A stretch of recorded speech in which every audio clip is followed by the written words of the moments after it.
क्या आपको पता है कि इंडिया में हर दिन लाखों पाउच पान मसाले के बिकते हैं? ये इतना बड़ा नंबर है, इतना चौंकाने वाला कि मतलब खो जाता है। सोचिए, एक नदी, पानी की नहीं, इन छोटे रंगीन पैकेट्स की। ये सिर्फ एक प्रोडक्ट नहीं, ये एक रस्म बन गया है। ये एक आदत, एक शांत साथी, कई लोगों का, taxi driver, corporate executive, student, मजदूर, पान मसाले की पहुंच हर जगह है। ये पहली चीज जो कई लोग सुबह खरीदते हैं और आखिरी चीज जो रात में खाते हैं। हम इसके दाग हर जगह देखते हैं, बिल्डिंगों के कोनों पर, पब्लिक ऑफिस की सीढ़ियों पर। एक नेशन वाइड एडिक्शन का एक परमानेंट लाल निशान। ये सिर्फ एक कल्चरल क्वर्क या हार्मलेस एमजा नहीं है। तो ये पान मसाला क्या है जिसने पूरे देश को अपने कब्जे में कर लिया है?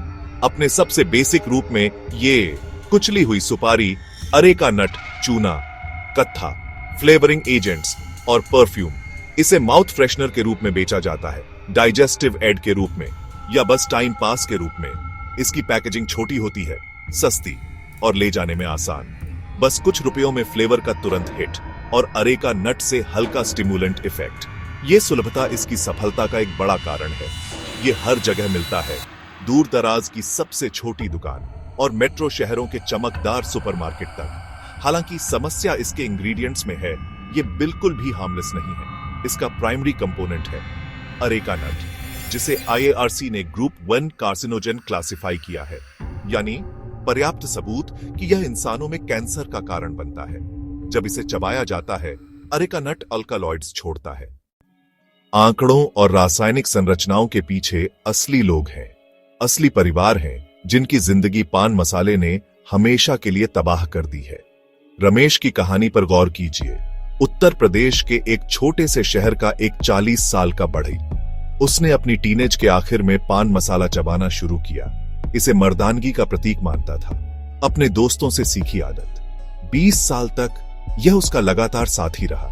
लंबी शारीरिक मेहनत के दिनों में उसके साथ। एक दिन में 1 पाउच से शुरू हुआ, फिर 2 पाउच और जल्द ही 10 से ज्यादा पाउच रोज। पहला संकेत मुंह में जलन था, जिसे उसने अनदेखा किया। फिर वह अपना मुंह ठीक से खोल नहीं पा रहा था। एक स्थिति, ओरल सबम्यूकोस फाइब्रोसिस।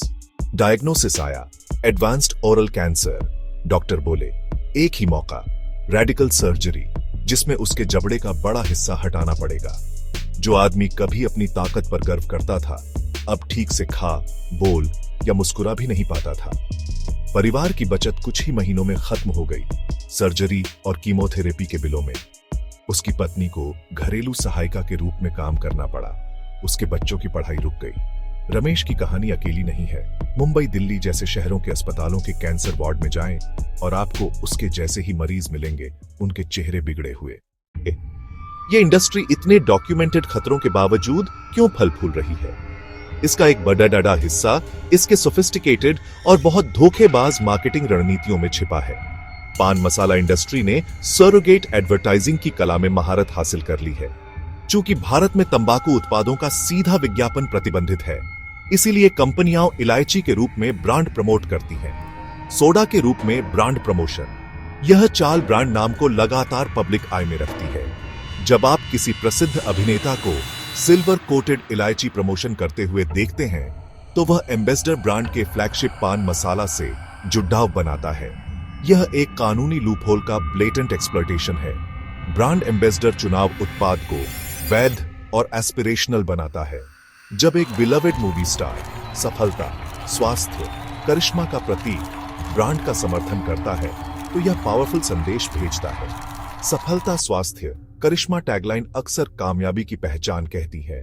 दुनिया तेरे कदमों में। यह मनोवैज्ञानिक संबंध दर्शाता है कि यह उत्पाद लक्ष्यों के लिए जरूरी है। विज्ञापन एग्जॉटिक लोकेशंस में शूट होते हैं, लग्जरी कारें दिखाई जाती हैं, एक ग्लैमरस जीवन शैली दिखती है। पान मसाला इंडस्ट्री, सच कहूं तो, एक बहुत बड़ी आर्थिक इकाई है, जिसका अनुमानित बाजार आकार 45,000 से 50,000 करोड़ रुपए से ज्यादा है। पैसे की यह विशाल नदी लाखों रोजाना के उपभोक्ताओं की जेब से बहती है, जिनमें से कई समाज के निचले आर्थिक तबके से हैं। एक व्यक्ति जो रोज पान मसाले पर 20 से 30 रुपए खर्च करता है, यह छोटा लगता है, पर जब इसे लाखों उपयोगकर्ताओं से साल भर के लिए गुणा करते हैं, तो यह एस्ट्रोनॉमिकल राशि बन जाती है। यह पैसा गरीबों से शक्तिशाली व्यापारिक समूहों के खजाने में ट्रांसफर्ड होता है। असली मुनाफा छोटे दुकानदार नहीं कमाते, असली मुनाफा निर्माता और विज्ञापन मशीनरी कमाती है। ये निगमों ने इस एडिक्टिव उत्पाद के दम पर विशाल साम्राज्य बनाए हैं। उनके पास भारी फाइनेंशियल और पॉलिटिकल पावर है। वे लॉबी करते हैं और लूप होल्स ढूंढते हैं। विज्ञापन बजट मीडिया हाउसों को बड़ा रेवेन्यू देता है। एक कॉम्प्लेक्स संबंध बनता है। मीडिया अक्सर अपने बड़े विज्ञापनदाताओं के खिलाफ कठोर कवरेज के लिए झिझकता है। यह चुप्पी और मिलीभगत का चक्र बनाता है। इंडस्ट्री नौकरियों का हवाला देती है। सुपारी उगाने वाले किसान, फैक्ट्री कर्मचारी, वितरक। कागजों पर भारत में तंबाकू और संबंधित हानिकारक उत्पादों की खपत को नियंत्रित करने के लिए कानूनों का एक ढांचा है।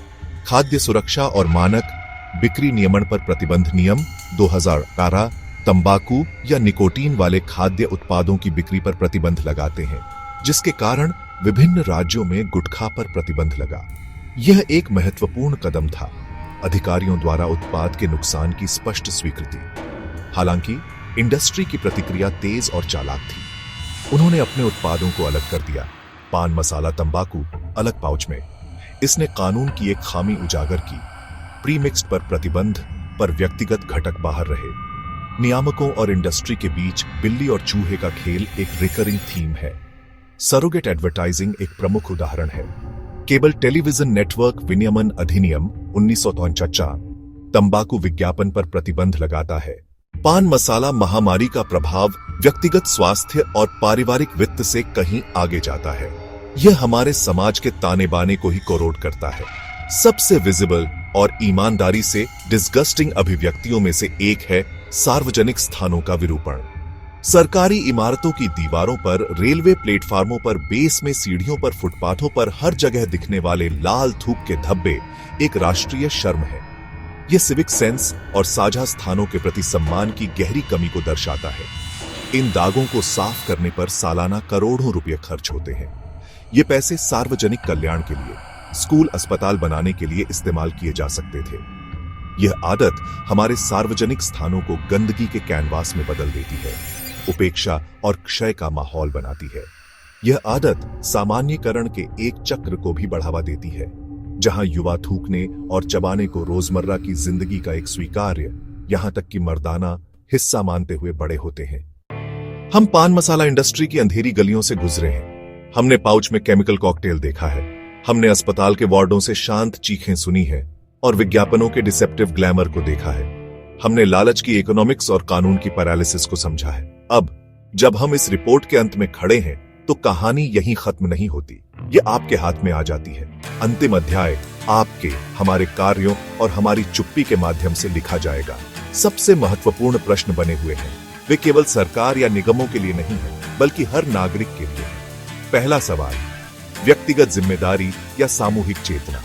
जब हम किसी दोस्त को यह करते देखें, जब हम परिवार के सदस्य को यह करते देखें, जब हम सहकर्मी को यह करते देखें, क्या हम चुप रहकर नजरें फेर लेते हैं या क्या हम बोलने की हिम्मत जुटाते हैं? क्या हम जानकारी साझा करते हैं? क्या हम कहानी का दूसरा पक्ष दिखाते हैं? क्या हम अपने घरों को पान मसाला मुक्त बनाना चाहेंगे? क्या हम अपने कार्यस्थलों को पान मसाला मुक्त बनाना चाहेंगे? क्या हम वह असहज बातचीत शुरू कर सकते हैं जो एक जान बचा सकती है?